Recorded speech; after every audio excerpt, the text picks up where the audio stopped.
नमस्कार। गोविंद पारिक के 80 पेज के सीरीज में आज हम लोग बात करने वाले पेज नंबर 73 की बात करेंगे। तो यहाँ पर देखेंगे सबसे ऊपर क्या लिखा हुआ है, तृण पंचमूल। तृण पंचमूल क्या है? पित्त शामक होता है, याद करना होता है बच्चों। अलग अलग पंचमूल होते हैं, उनको याद करना है। तो तृण पंचमूल है, पित्त शामक होता है। वल्ली और कंटक पंचमूल, वल्ली पंचमूल और कंटक पंचमूल जो है कफ शामक होते हैं। दो को तो आपको ऐसे याद रखना है। तृण पंचमूल पित्त शामक होता है, वल्ली और कंटक पंचमूल कफ शामक होती है। बाद में जो दो है, जैसे बृहत पंचमूल, बृहत पंचमूल कफ वात शामक होते हैं या वात कफ शामक कह सकते हैं। और जो लघु पंचमूल होता है वात पित्त शामक होते हैं। इनको याद करना आसान है। कैसे? विक्की बड़े वीपी छोटे। कैसे? विक्की बड़े वीपी छोटे। तो विक्की मतलब वात कफ शामक, बड़े मतलब बृहत पंचमूल हो जाएगा। देखेंगे वात कफ शामक में क्या हो जाएगा, बृहत मतलब बड़े हो गए, बृहत पंचमूल।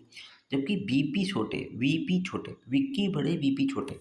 वीपी मतलब वात पित्त शामक क्या होते हैं, छोटे मतलब लघु पंचमूल हो गया। ओके। अब नेक्स्ट देखेंगे दसमूल। दसमूल जो होता है त्रिदोष शामक होता है। दसमूल क्या होता है, 10 रूट होते हैं जिनके जड़ यूज करते हैं, ऐसे मेडिसिन को बोलते हैं दशमूल। ठीक है ना?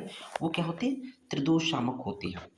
तो यहाँ पर देखेंगे वाग्भट ने एक पॉइंट और है, देखेंगे कि मध्यम जो पंचमूल होता है, मध्यम पंचमूल क्या होता है, कफ वात हर होता है।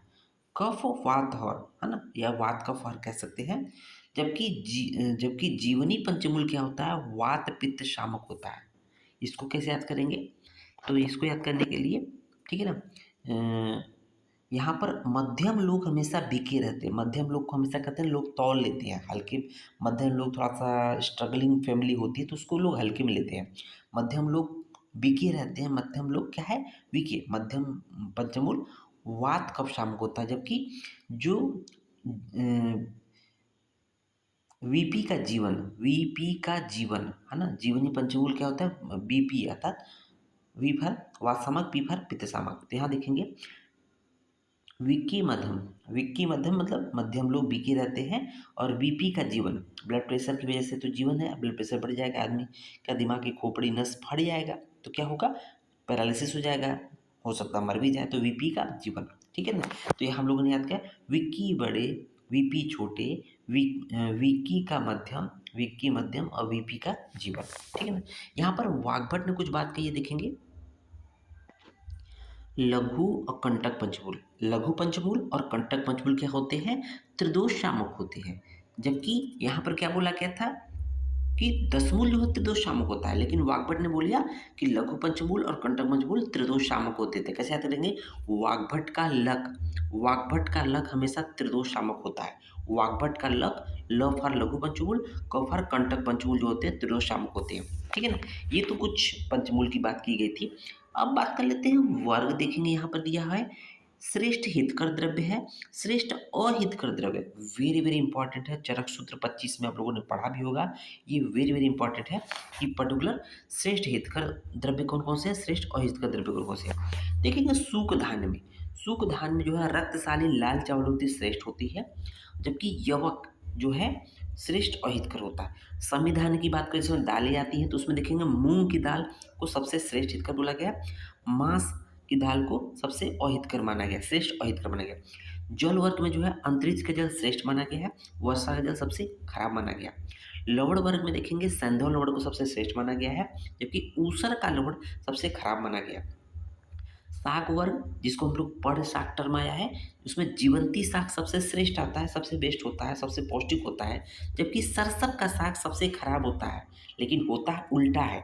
हम लोग सरसों का साग ईजिली क्योंकि अवेलेबल होता है, अभी ठंडे का मौसम आएगा तो देखेंगे सरसों का साग बहुत खाए जाते हैं, लेकिन क्या है सबसे श्रेष्ठ अहितकर माना गया है। ठीक है, ध्यान दीजिएगा।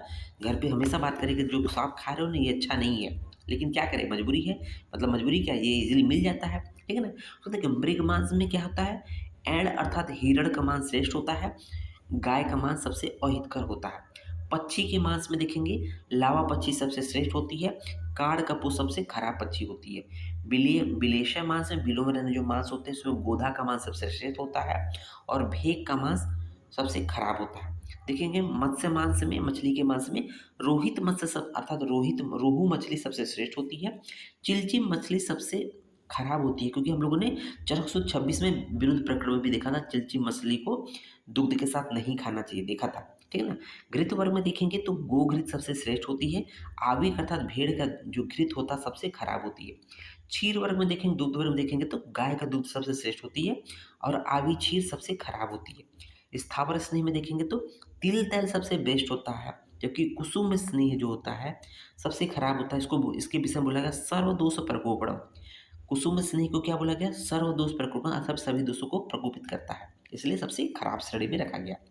देखेंगे उसके बाद आनुप मृग वसा। आनु आनुप मृग वसा में वराह अर्थात सुअर का जो वसा होता है सबसे श्रेष्ठ होता है, और महिष अर्थात भैंस के जो वसा होती है सबसे खराब होती है। मत्स्य वसा की बात करते हैं, मछली की वसा की बात करते हैं, चुलुकी नामक मछली की वसा सबसे श्रेष्ठ होती है, जबकि कुंभीर नामक मछली की वसा सबसे खराब होती है।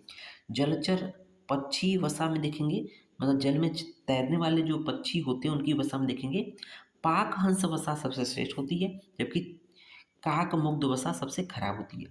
उसको देखेंगे विस्किर वसा में देखेंगे कुक्कुट वसा। विस्किर वसा कुक्कुट वसा जो होती है, कुक्कुट मतलब मुर्गे का जो वसा होता है श्रेष्ठ होती है। चटक अर्थात गौरे की वसा सबसे खराब होती है। शाखा मेद अर्थात पत्र भक्षी में देखेंगे अजमेद। अजमेद का मतलब अज मतलब होता है बकरी। बकरी का जो मेद होता है सबसे श्रेष्ठ होता है ना, जो पत्ते खाते हैं उनमें। और हाथी का मेद जो होता है सबसे खराब होता है। उसको देखें कंदों में श्रृंगबेर अर्थात अदरक सबसे श्रेष्ठ होता है। आलू सबसे खराब होता है, फिर भी आलू की मात्रा, आलू सस्ता होता है ना, और सब्जियों हर एक सब्जियों का राजा होता है, तो इसलिए सभी में पड़ता है खराब होने के बाद भी। फलों में देखेंगे मृदुका अर्थात जो द्राक्षा होती है श्रेष्ठ होती है। सुश्रुत ने आमलक को श्रेष्ठ बोला है, और यहाँ पर सबसे खराब में निकुच होता है। इच्छु विकारों में देखेंगे तो शर्करा सबसे श्रेष्ठ होता है, और फाड़ी सबसे खराब श्रेणी में आता है। नेक्स्ट देखेंगे भाव प्रकाश ने कंद में क्या है सूरण कंद को श्रेष्ठ माना है। ठीक है ना? किस प्रकरण में माना है श्रेष्ठ? और इसकी चिकित्सा में सबसे श्रेष्ठ माना है सूरणकंद को। और दद्रु में इसको अपथ्य माना गया है। दद्रु के केस में सूरणकंद को अपथ्य माना गया है। दद्रु और रक्तपित्त के केस में सूरणकंद को अपथ्य माना गया है। ठीक है ना? अब बात कर लेते हैं कुछ प्रमुख अग्रेय द्रव्य की बात करते हैं। अग्रय द्रव्य मतलब जो अपने वर्ग में श्रेष्ठ हो उसको बोलते हैं अग्रय द्रव्य। हम लोगों ने चरक सूत्र 25 आप लोग देख लीजिएगा, सबसे लंबा श्लोक सबसे बड़ा श्लोक यही है। देखेंगे वृत्ति करणाम द्रव्यों में अन्न होता है श्रेष्ठ। वृत्ति करणाम मतलब एक संतुष्टि। आप कुछ भी खा लीजिए, लेकिन जब तक आप लोग जो है 2-4 दिन अगर साउथ का जर्नी कर लीजिए, वहाँ देखेंगे रोटी चावल दावल, रोटी आपको नहीं मिलेगा। जब तक रोटी चावल दावल नहीं दाल चावल सब्जी नहीं खाएंगे तब तक आपकी एक मानसिक संतुष्टि नहीं का पेट भरेगा नहीं। इसके लिए बोला गया वृत्ति करणाम अन्नम अर्थात अन्नम वृद्धि करणाम। उसको देखेंगे आश्वास करणाम में उदक। आश्वास मतलब प्यास। आप कुछ भी पी लीजिए लेकिन बिना पानी पिए आपकी प्यास नहीं बुझेगी। गन्ने का रस पी लीजिए लेकिन लास्ट में पानी पीना पड़ेगा, तो उदक आश्वास करणाम हो गया। श्रम हरणाम सुरा। तो आप देखते हैं कि जो मजदूर वर्ग होते हैं, लेबर वर्ग होते हैं, शाम में क्या करते हैं पौआ लेते हैं। तो पौआ लेने का वजह क्या होता है कि ये सभी थकावटों को कम कर देता है, इसलिए सूरा श्रमणाम बोला गया है। देखेंगे क्षीर क्या होता है जीवनानयम होता है। देखें छोटे से लेकर बड़े तक सभी लोग दुग्ध पीते हैं, क्षीर जीवनानयम बोला गया। बृहणिया नाम में मांस है। तो देखते हैं जो दुबला पतला होता है कहते हैं ना कि मांस का सेवन करिए आप मोटे हो जाएंगे, अर्थात जो मांस का सेवन करेंगे मांस बृहण करेगा। देखेंगे मांस क्या कर रहा है वृहण कर रहा है, जबकि मांस रस क्या कर रहा है तर्पण कर रहा है। ठीक है ना? देखेंगे हृदय नाम अम्ल जो रस होता है वो हृदय होता है, हृदय के लिए प्रिय होता है। और देखेंगे जो बल्या नाम की बात करते हैं तो कुक्कुट। कुक्कुट अर्थात मुर्गी का मांस जो होता है बल्या नाम बल प्रोवाइड करता है। वृषा नाम की बात करते हैं रक्तरेतस। नक्रेतस मतलब घड़ियाल का जो शुक्र होता है वो वृष्य होता है। उसको देखेंगे श्लेष्म पित्त प्रशमना। श्लेष्म पित्त शामक क्या होता है मधु होता है ना। वात पित्त शामक सर्पी होती है। वात श्लेष्म प्रशमना नाम तैल होता है। पुंस्व तो उपघाति नाम मतलब जो एक तरह से पुंस्व शक्ति का नाश करता है वो क्षार होता है। अकंठ्या नाम आमम कपित्थ। कच्चा जो कैथ होता है कत्था आप लोग देखते हैं ना, कच्चा कैथ जो होता है वो अकंठ होता है, गले को बैठा देता है। जबकि देखेंगे अहृदय नाम में देखेंगे आविक सर्फी। भेड़ की जो सर्पी होती है वो अहृदय नाम होती है। अन्न द्रव्यम रुचिकरम, अन्न द्रव्य में रुचि कौन उत्पन्न करता है? तो लवण जो होता है नमक, बिना नमक खाने में नमक की कमी है, नमी डाले तो कोई मतलब नहीं, कोई टेस्ट नहीं है, तो इसलिए अन्न द्रव्य में रुचि उत्पन्न करता है लवण। स्वप्न जननामृत माहेश्वर, आप आप जो है भैंस का दूध पी के बहुत अच्छे से नींद आएगी, इसलिए बोला गया मैं भैंस के दूध को माहेश्वर को स्वप्न नाम बोला गया। अभिष्यंदी करड़ा, अभिष्यंद मतलब होता है स्रोतों में एक तरह से अवरोध उत्पन्न करना, ऑब्स्ट्रक्शन उत्पन्न करना, ठीक है ना? तो मंदक दधी क्या होता है? सुबह-सुबह अगर आप दही खा लें, सुबह-सुबह मंदक दधी खा लेंगे तो क्या होगा? आप देखेंगे बिल्कुल पूरे दिन आपको नींद सा रहेगा, उसको बोलते हैं अभिष्यंद करड़म, ठीक है? इस तरह से ये पार्ट कंप्लीट होता है। धन्यवाद।